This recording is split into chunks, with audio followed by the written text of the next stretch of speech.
मैं ज्यादा टाइम नहीं लूंगा, जैसे एक 2 या 3 पॉइंट बोल के मैं चले जाऊंगा, क्योंकि 9:30 2.5 घंटे आप लोग बैठे हैं।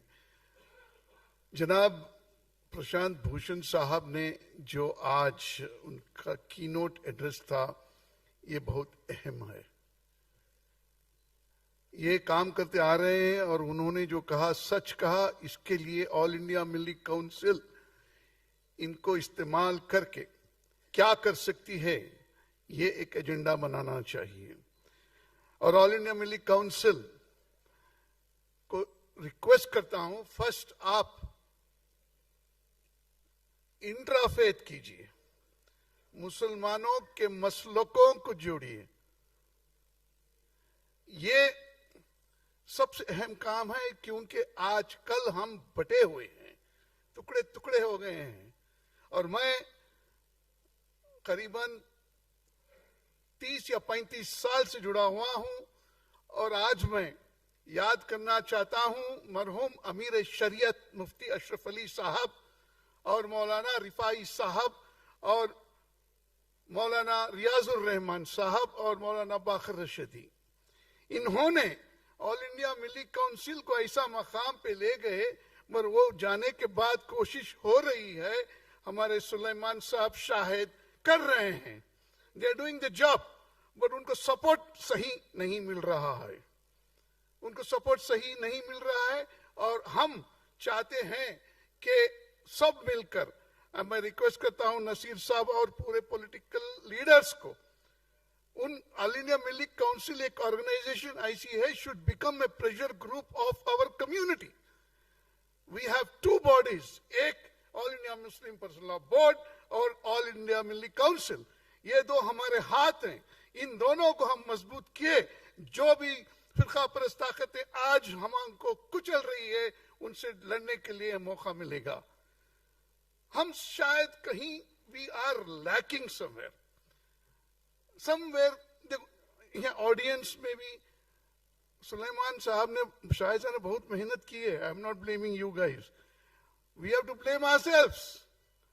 ये हॉल पैक्ड रहना चाहिए, ओवरफ्लो रहना चाहिए था। आज कहीं हम we are either not united और वी आर केयरलेस। अगर हम केयरलेस और नॉट यूनाइटेड रहे तो फैशिस्ट फोर्सेस बहुत जल्दी यहीं भी आ जाएगी। खुदा का शुक्र है, कांग्रेस गवर्नमेंट सेक्युलर गवर्नमेंट है। जेडीएस एक थी जो जेडीएस सेक्युलर कहलाती थी, मगर वो आज जाके बीजेपी के गोद में बैठी है। वो कभी सेक्युलर हो ही नहीं सकती।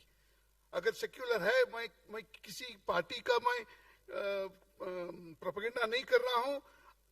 कर्नाटक में कांग्रेस को छोड़ के दूसरे कोई नहीं है, कर्नाटक की बात कर रहा हूं मैं। तो मैं आपसे गुजारिश करता हूं कि मिलिट्री काउंसिल को स्ट्रांग कीजिए। डॉक्टर मोहम्मद मंजूर आलम खान साहब की वो बुक रिलीज हुई, उन्होंने जो मेहनत की है मैं मेरे आंखों से देखा हूं। उन्होंने आज भी रिमोट वो जो डायलिसिस इन अ वीक ही टेक्स 3 times डायलिसिस, बेड पे फोन करते हैं मुझे, डू समथिंग कीजिए, पार्टिसिपेट। यह है स्पिरिट। अगर डॉक्टर मंजूर आलम साहब चाहते तो वो राज्यसभा मेंबर बन सकते थे, पार्लियामेंट में बैठ सकते। मैं जानता हूं जब वो एक पीक में थे उनको ऑफर किया गया था, मगर वो रिफ्यूज किए। ऐसे लोग कम हैं, उनकी सेहत के लिए दुआ करेंगे।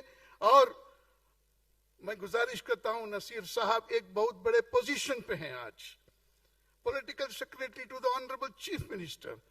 आई request you sir to kindly support this organization whatever manner you can and arrange a meeting with the honorable CM so that we can take our problems before him and sort it out. हाँ, minorities में काम हो रहा है, मैं नहीं काम नहीं हो रहा बोल रहा हूँ, पर मिलिट्री काउंसिल को एक मकाम दीजिए। It could be an organization, it could be the voice of the Muslims. इंशाल्लाह हम इकट्ठा होकर एकजुट में हमारे जो नफरत है, मसलकों के नफरत को दूर करना है। भाई मौलाना सदर साहब को मैं गुजारिश कर रहा हूं, ये एक प्रोग्राम कीजिए ऑल इंडिया लेवल पे। मैं जानता हूं जो है पॉइजन, बाहर सब अच्छे रहते हैं मगर पीछे सब होते रहता है। बाहर और अंदर एक रहना चाहिए, दिल और दिमाग एक ट्यून करना चाहिए। तो ये उलमाए किराम को मैं आई एम बेगिंग, मैं आपसे भीख मांग रहा हूं, ये एक काम पहले कीजिए, पूरे हिंदुस्तान के मसलकों को एक कीजिए। और जो पार्टीज वोट को तोड़ते हैं, बिहार में हुआ है, ऐसे लोगों को बाइकॉट कीजिए।